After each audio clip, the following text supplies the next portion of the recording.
Bienvenidos a One Talks, el podcast de We Are Not Zombies.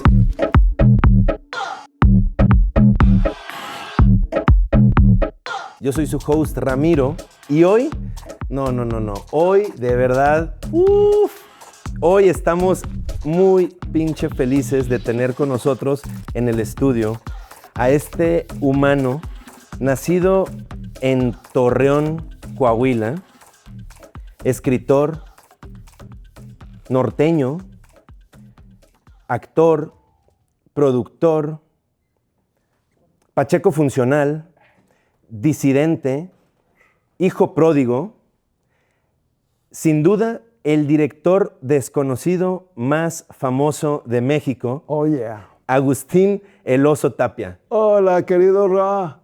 Mi hermano, ¿cómo estás? Qué gusto estar aquí contigo y con todo el equipo, con toda la gente no zombie. Ya ves que hace poco que nos conocemos, pero pareciese que ya desde hace mucho tiempo compartimos muchas cosas y bueno, ¿qué quieres que te diga? Lejos de la fórmula de siempre, que todo el mundo dice, ¡ay, qué feliz estoy de estar aquí!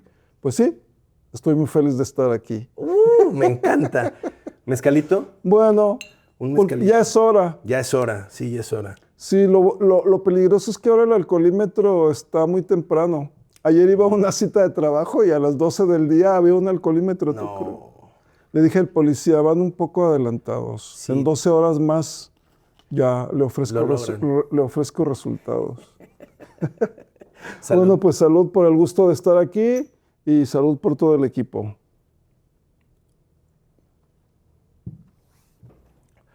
¿Por qué oso? Oso Tapia porque es una bonita historia de un apodo de la escuela. De la escuela de cine. Yo estudié en el CCC.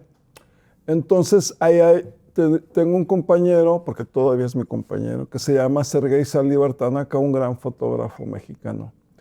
Entonces, él empezó a decirme gran jefe oso. No sé por qué, porque dice que parezco como apache y eso, pero no sé. Pero entonces, me empezó a decir gran jefe oso. Y ya sabes, como aquí en México vamos diluyendo. Luego pasó a jefe oso, y luego ya se quedó finalmente como oso.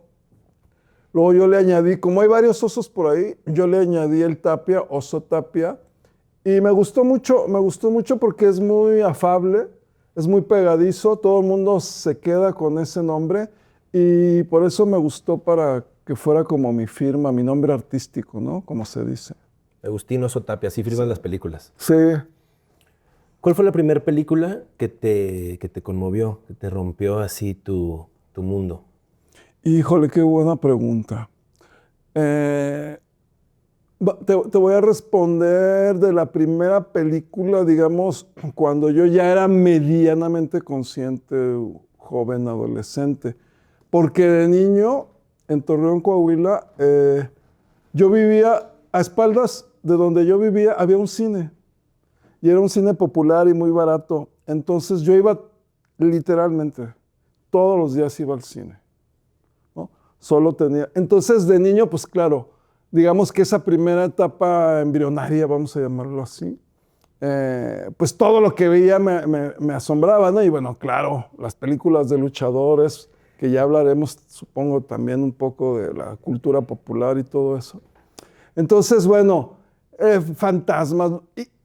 Y en realidad, aunque no fueran obras de arte o las grandes películas, sí me conmovían, digamos, emocionalmente. Y yo siento que desde ahí viene mi enganche con el cine, ¿no? Además de que mis padres eran actores de teatro y todo esto, y yo también veía muchas cosas y las historias, los personajes siempre alimentaron mucho mi imaginación. Pero bueno, digamos que después de esa etapa, cuando ya más o menos tenía conciencia o más visualización de lo que era el cine como arte, como medio de expresión, etc. Las películas que más me impactaron, que afortunadamente pasaban por televisión en aquella época, las de Luis Buñuel.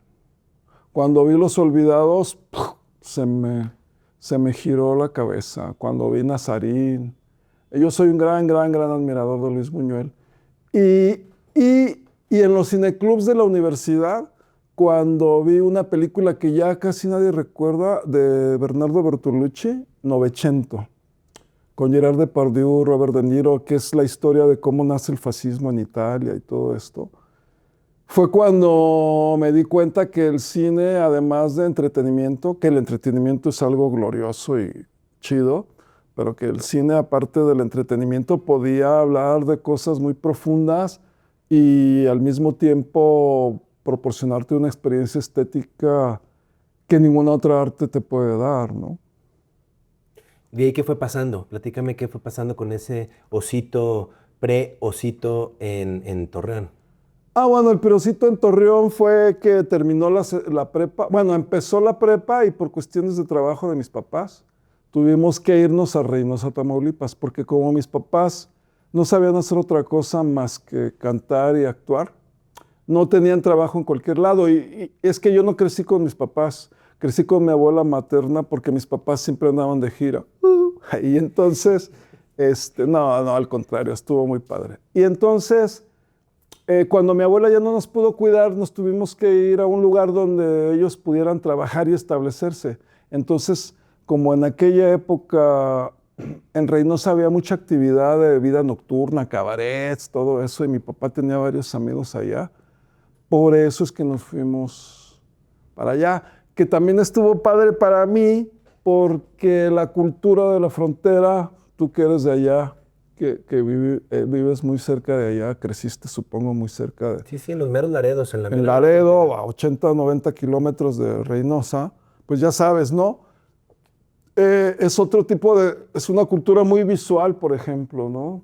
Y toda esa influencia con Texas y toda la cultura y el radio y los canales de televisión que te llegaban. Entonces, como que sí también me permitió enriquecer mi visión que tenía, ¿no? En términos generales. Y bueno, hay mucha fiesta también, por fortuna. Y bueno, ahí terminé la prepa. Y luego es que falta otra etapa de oso, que es la etapa Monterrey. Entonces, cuando termino la prepa en Reynosa, yo quería estudiar filosofía. Entonces, bueno, yo estudié filosofía, soy licenciado en filosofía. Entonces, me tuve que ir a Monterrey porque en Reynosa solo había petroquímica y veterinaria. Entonces, ahí fue cuando ya me fui a estudiar a Monterrey en la universidad. Y ahí en Monterrey, pues bueno, me estoy adelantando un poco, no sé, tú dime si le sigo. De ahí viene que seas norteño, pero también fronterizo, ¿no? Sí. Que te consideres también fronterizo, pues. Sí me considero fronterizo, porque aunque no estuve tantos años en la frontera, pero de inmediato te impregnas de todos los modos, la cultura de allá, ¿no? Y sí, todo ese asunto de las idas al otro lado, las carnes asadas, que puedes traer los coches gringos ahí en la franja de la frontera. Es una serie de factores que sí te van creando una identidad fronteriza, ¿no? Y sí, y de alguna manera, aunque ya estoy muy permeado, obviamente, pues ya llevo 30 años acá en la Ciudad de México, pero sí me sigo, hay una parte de mí que sí siente ese núcleo norteño fronterizo. Para quienes no entendemos muy bien, y aunque lo mencionaste ahorita de cierta manera, romanticemos un poquito más. ¿Qué me dirías, para quien nunca hemos estado ahí, qué es la frontera? Bueno, la frontera es, aunque hace tiempo que ya no estoy mucho tiempo por ahí, una temporada larga, La frontera que tú pero conociste. la frontera que yo recuerdo es un lugar que puede ser tan divertido y tan amable como peligroso y resbaladizo al mismo tiempo, dependiendo de la suerte que tengas, ¿no? Es un mundo en donde sí convive todo el tiempo. Hay mucha fiesta, mucho bar, mucha alegría por un lado, pero por otro lado siempre está la tensión esa de los indocumentados, del narco, de todas las situaciones de corruptelas que hay con las aduanas. Es decir, tiene sus son puntos, tú lo sabes también bien, son puntos en donde se mezcla lo mejor y lo peor de las personas, por decirlo en pocas palabras, ¿no? Pero aunque me regañen por esto, porque ya en años pasados me regañaron porque hubo un tiempo que yo publicaba en periódicos de acá de México reseñas de allá, se enojaron porque yo le decía tierrosilla, polvosilla y así. Aunque es feo, perdónenme amigos de Reynosa, aunque es muy feo por allá, si te va bien, si tienes suerte, como fue mi caso, la gente también es muy cálida, muy amable y lo típico que se dice, perdón por los lugares comunes, pero sencillotes, francos, directos, eso me gusta mucho de allá. Y todo es muy simple, entonces esa parte de... Entonces, si alguien quiere vivir fiesta y riesgo al mismo tiempo, que se vaya a la frontera. A mí me gusta mucho estar en la frontera, decía hasta Juanga, entonces mira. Ajá.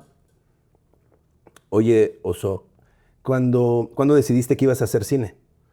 ¿Cuándo decidiste que contar historias? Entiendo que te metiste en filosofía, pero ¿qué fue lo que hizo que en ese momento, me imagino son que los 80s, no sé en dónde estamos? Sí, los 70s, 80, los 80. ¿Qué fue lo que dijo, va, hagamos esto? Es otra buena pregunta. Porque yo siento que siempre estuvo latente, digamos, desde que era niño, yo sabía que quería. Tuve una primera etapa como actor nada más, que de hecho todavía me he hecho mis palomazos. En estos días, por ejemplo, voy a hacer ahí una cosa en un corto. Pero al principio quería ser actor. O sea, lo que te quiero decir es que desde el principio yo ya sabía que iba a ser algo relacionado con la escena, con lo teatral, con las historias. Eso estaba también en tu casa, ¿no? Como dices, Sí, no, pues girando. sí, siempre estuvo. Y de hecho yo tengo una hermana menor. Cuando salíamos en vacaciones era cuando veíamos a nuestros padres. Semana Santa, verano, diciembre. Y cuando íbamos, actuábamos nosotros en los personajes de niños. Yo fui Marcelino Panivino, yo fui el niño que mata a la Llorona, en fin. Entonces ya desde chavitos traíamos esa onda de lo escénico y de todo esto. Yo colaboraba haciendo decorados, a veces le ayudaba al ingeniero de la música, me encantaba estar ahí con las perillas, yo ambientando también, con la supervisión de él, claro. Entonces, te cuento todo esto porque aparte de anécdotas, siento que desde ahí ya se estaba forjando pues toda mi vocación. Pero cuando ya, entonces siempre estuvo latente y me metí a filosofía porque quería, se oye muy loco lo que voy a decir, yo quería cultivarme. Yo sabía que no iba a ejercer nunca ni como filósofo profesional, que quién sabe qué será eso, ni como investigador académico, que está muy bien y todo, pero yo sabía que no tenía yo esa vocación. Pero me metí a estudiar filosofía justamente porque quería, digamos, eso, cultivarme, entrenar mi intelecto, mi sensibilidad. Y justamente en esa etapa fue cuando yo empecé a escribir literatura, porque también escribo literatura, sobre todo cuentos. Entonces, bueno, todo este choro es para decir que todo eso fue como el preámbulo, pero la decisión fue cuando salí de la universidad. Porque ahí me enfrenté al rollo de, ¿qué voy a hacer? O voy a ser un escritor o quiero ser un director de cine. Y ahí fue cuando ya tomé la decisión de venirme a la Ciudad de México a estudiar cine. ¿Qué tipo de películas querías hacer en ese momento? Ya te dije, como las de Buñuel. Ah, como las de Buñuel. Y también por el lado, no quería nada. De hecho, hasta la fecha lo sigo intentando. Y luego, por otro lado, también ya hablando de las grandes cosas, pues eso, otro, ya sé que son lugares comunes, pero ni modo, por eso son los grandes maestros. Hay dos películas ya en mi etapa, digamos, joven adulto, durante la universidad, que yo dije, sí quiero hacer películas. Fue Apocalipsis Now y Naranja Mecánica, Kubrick y Coppola. Entonces, cuando vi eso, dije, no, sí quiero yo hacer películas. ¿Cuál fue la primera que empezaste a hacer? Club Eutanasia. Nada durante ningún corto, nada en el Inter, de estar en el... Bueno, sí, y, bueno, hice algunos cortos en la escuela. De hecho, uno de esos, un corto que hice en una clase de realización, como que quedó bien, era de ciencia ficción, se llama Lluvia Ácida. Y les estoy hablando del año 2000. Entonces, digo 90, ¿cuál 2000? 90. Entonces, llamó la atención porque nadie había hecho nunca ciencia ficción. Es que ahí te va. Desde el principio yo estaba Buñuel y todo eso por un lado, pero también estaba mucho Blade Runner, Alien, todas esas pelis que también me gustan mucho. Entonces me aventé a hacer un corto de ciencia ficción y gustó, y eso lo vio gente de Televisa y me llamaron para hacer guiones para una serie que se llamaba La Hora Marcada. Y así empecé yo como guionista. Y entonces, a partir de ahí hice 2 o 3 cortitos más y luego ya me lancé a hacer el largo. Estamos en 1990, ¿no? Es cuando fuiste guionista de La Hora Marcada. Sí, correcto. Este momento de La Hora Marcada es cuando estamos hablando de La Hora Marcada, de cuando Guillermo del Toro estaba en La Hora Marcada, Sí, cuando Alfonso Cuarón estaba en La Hora todos Marcada, ellos. y Emanuel Lubezki. Toda la banda.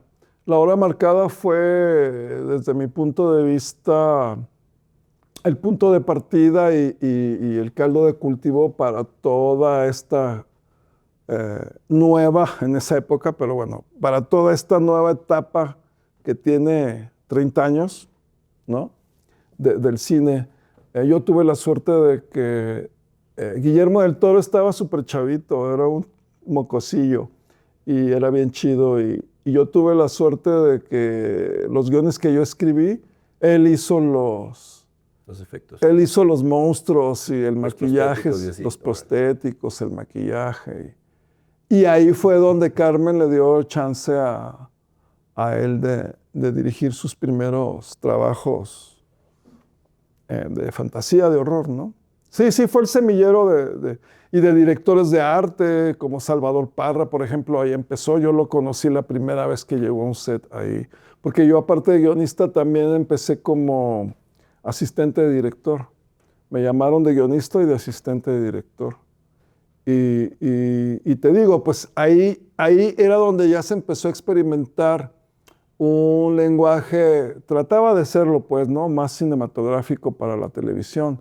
Filmábamos con una cámara, por ejemplo, que eso era algo que molestaba mucho a las unidades de los técnicos de Televisa, porque ellos estaban acostumbrados a filmar a 3 cámaras. Y entonces, pues fue muy padre, te digo, mucha gente más te lo dirá, ese programa fue un parteaguas, ¿no? Y bueno, tuve la suerte de debutar también yo ahí.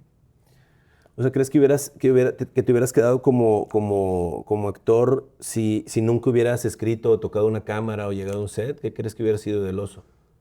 No, yo creo que no me hubiera quedado como actor porque yo sé que, o sea, espero que no se oiga pretencioso. Yo siempre estuve consciente de que si tengo, ándale, si tú me pones a escoger, si yo fuera un juez que dijera, el Oso Tapia, ¿qué es? ¿Es mejor escritor o mejor actor? Te diría que 10 veces mejor escritor que actor. Entonces yo sé que soy un actor que resuelve cositas, pequeñas escenas, cierto tipo de personajes. Sé que lo puedo hacer bien, pero ya tanto como dedicarme de lleno y que yo sienta que puedo ser un actor con mucho abanico de expresión, de proyección, no lo creo. Entonces, por eso pienso que desde siempre, o sea, la constante que siempre siento que he tenido es de que sí tenía muy claro que iba a ser guionista. A mí me gusta autodenominarme como dramaturgo, porque me parece que esa es la palabra que obedece más a lo que hago, porque el dramaturgo inventa historias, inventa cuentos, ya sea que se haga en un cuento literario o en un video o en lo que sea, pero lo fundamental es crear el universo dramático, dramatúrgico. ¿Qué detonó la historia de Club Eutanasia, tu primera película? Puras buenas preguntas hoy. No, Club Eutanasia, fíjate, es que esto nos lleva a cómo los proyectos o las historias, desde mi punto de vista y desde mi experiencia, no solo tienen un foco, no nacen de un solo lado, sino como que van naciendo de varios lados y como que se van acomodando subrepticiamente en la mente del escritor o del director o lo que sea. Club Eutanasia junta varias cosas que me interesaban. Por ejemplo, siempre me han gustado mucho las historias que suceden en un solo sitio, a lo Agatha Christie, que por X o Y circunstancia, un grupo de personas están en un lugar, sucede algo y hay que descubrir qué es lo que sucede. Luego, el asunto de la vejez, de ser anciano, de cómo la vida se va diluyendo y tú ya vas siendo una sombra de lo que fuiste en muchos casos, por desgracia. Entonces, el tema de la vejez también siempre me ha llamado mucho la atención. Y luego, otro aspecto que también me llamaba mucho la atención es que a mí me gusta mucho el cine coral, el cine donde sí hay personajes centrales, pero también me gusta que el universo de los actores que los rodean también tengan vida, también tengan peso, también tengan interrelaciones. Eso se hacía mucho en el cine mexicano de los años 50, fines de los 40, cuando las vecindades, cuando los salones de baile, que el mesero, el cantinero, la chica que va, en fin. Entonces, todos estos elementos se juntaron un día que estaba yo en casa de un amigo, vivía en un tercer piso con grandes ventanales y enfrente, literalmente enfrente, está un asilo que se llama el Concepción Bástegui. Yo no sabía qué era y le digo a Pache, que es mi amigo, le digo, oye, ¿qué es ahí? Qué padre, porque la arquitectura también me gusta mucho. Qué padre está ese edificio, ¿qué es? Y me dice, es un asilo de ancianos. Entonces, parece mentira, pero era cierto. Era el atardecer, todo es. Y entonces me le quedé viendo así y entonces por mi cabeza pasó la idea de, ¿quiénes serán las personas que están ahí? ¿Cómo fue su vida? ¿Cómo fue la vida de cada uno de ellos y cómo es la vida que ahora están viviendo? Y brum, ahí fue cuando ya dije, pues una historia, que un asilo es perfecto porque todo pasa allá adentro, es un asilo donde nadie puede salir, bla, bla, bla, bla, bla. Entonces, digamos que a grandes rasgos, así es como, porque pude poner eso, pude poner a Agatha Christie, pude poner a los viejitos, pude poner en práctica un esquema también de no tener company moves, no tener cambios de locación. Entonces, bueno, a grandes rasgos, así fue. Oye, Club Eutanasia ganó el premio del público en la edición número 20 del Festival de Cine de Guadalajara. Hace 20 años. Y fue nominada a Mejor Guión como en Las Diosas de Plata. Ajá. Yo me acuerdo cuando vi esa película en el cine, me volaba la cabeza ver justamente lo que mencionas, el ensamble de actores que hacían esta danza maravillosa en este espacio, con este tono que me recordaba un poco el cine y el tono de Alex de la Iglesia. Ay, gracias, qué bueno. Y que justo, sí, me encantó, lo disfruté muchísimo. Qué bueno, qué bueno, qué bueno. Quiero saber justamente esa decisión. Sé que eres fan, así como decías ahorita, de la época del cine de luchadores, también del cine de oro mexicano. Sí, súper fan. Súper fan. Ismael Rodríguez es el rey. Justo en el cast hay ese reconocimiento y esa forma de posicionar a todos estos personajes, desde Ofelia Medina y joven Gerardo Taracena hasta polivoces y obviamente Rosita Quintana. Rosita Quintana, Javier López, Chabelo y brutal. Todos. El Polivoz, Sergio Corona, Magda Guzmán, puros. Sí, no, fue increíble hacer eso. Cuando hice el reparto, de hecho, pues yo quería traerlos a todos ellos de nuevo al set, ¿no? Y por desgracia, fíjate, se me fue. Iba a estar Resortes, pero ya estaba muy enfermo. Iba a estar Amparito Arosamena, iba a estar Roberto Cobo, el Jaibo, ¿no? Pero pues todos ya estaban muy amolados, ya estaban, de hecho todos se murieron como en ese tiempo en que rodé la película. Pero sí, efectivamente era un homenaje a toda esta pléyade, déjame decir esa palabra, toda esa pléyade de actores que bueno, pues yo los tenía en mi corazón desde que iba al cine a la vuelta de mi casa, que te estoy diciendo, ¿no? Entonces para mí, imagínate, cuando yo estaba haciendo, mira, me pongo chinito todavía. Cuando estaba haciendo esa película estaba padrísimo, ¿no? Increíble. Estar con todas esas instituciones. Que por cierto tengo que decir una vez más que todos se portaron increíbles, súper profesionales, súper disciplinados, porque muchos me preguntaban, oye, pero esos actores tan fregones que se las saben todas, que han hecho más de 100 películas, ¿te hacen caso o no se te ponen al brinco? Y la verdad, todos súper disciplinados, porque además les gustaba mucho el guión y les gustaba mucho sus personajes y estaban muy contentos que hacía mucho tiempo que no estaban en un set, la mayoría de ellos, ¿no? Entonces estuvo enorme, enorme, enorme. Ahorita que dije Alex de la Iglesia, estuviste en una película. Dios. De hecho, Mira, 800 balas. Yo estuve en el rodaje de esta película, sí. Aquí estuve. Esta se rodó allá en Almería. Almería, ¿no? Sí, España. en el 2002. 2002, sí. Sí, sí. ¿Qué tal trabajar con Alex de la Iglesia? Bueno, mira, Alex de la Iglesia es otro de los grandes directores que yo admiro mucho. Hace tiempo que no lo veo, pero tuve la fortuna de tratarlo unos años, porque yo lo conocí a él cuando vino a México a hacer Perdita Durango. Lo conocí a él, a Javier Bardem y a toda esa banda. Y nos hicimos amigos. Luego ya después fui a visitarlo varias veces, me invitó a visitarlo varias veces a Madrid. Y bueno, pues ¿qué quieres que te diga? Para mí es uno de los mejores directores que hay actualmente en el mundo.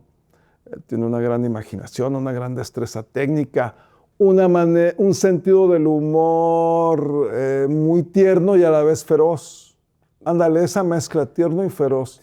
De hecho, así me voy a llamar ahora, Tierno y Feroz, el Oso Tapia. Entonces, pues sí, te digo, hace tiempo que no lo veo, pero sí, con toda esta, mira, ahora que me enseñas la portada, está padrísimo. Todos estos cuates los estuve tratando ahí, Sancho Gracia, el Güero. Fue muy bonita esa experiencia, porque además, ¿puedo decir algo más de esta peli? Van a decir, callen a ¿para qué lo invitamos? Es el Too Much Talk del Oso Tapia. Entonces, too much talk. Ya no se llama talk, es Too Much Talk. Entonces, bueno, pero sí tiene que ver con la historia del cine, no es nada más una anécdota mía. Para muchos que no lo sepan, ahí en Almería existe un lugar que se llama Texas Hollywood, que es donde se filmaron, que es un lugar árido que parece Arizona, que parece Nuevo México. Durango. Y en ese lugar se filmaron todas las grandes películas de Sergio Leone, El bueno, el malo y el feo, Por un puñado de dólares, y todas estas que ahora son míticas, ¿no? Entonces también para mí era muy emocionante estar ahí en los sets donde se rodaron estas grandiosas películas que, by the way, el western también es otro de mis géneros favoritos, ¿no? Que de hecho ya hablaremos de eso. Ahorita vamos a eso. Dime, ¿qué tomaste qué aprendiste de hacer esta película como director, como contador de historias? Bueno, es que con Alex siempre aprendes. Fíjate, Alex tiene una cosa bueno, varias, pero esta es la que quiero destacar ahora. Por un lado, es una persona con mucho humor, con mucho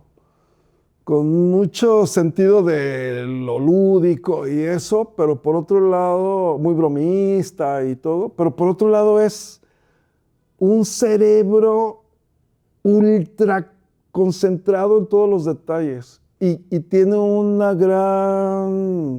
tiene un gran instinto para poner la cámara, Entonces yo aprendí mucho en el sentido de cómo ponía la cámara respecto a las escenas, ¿no?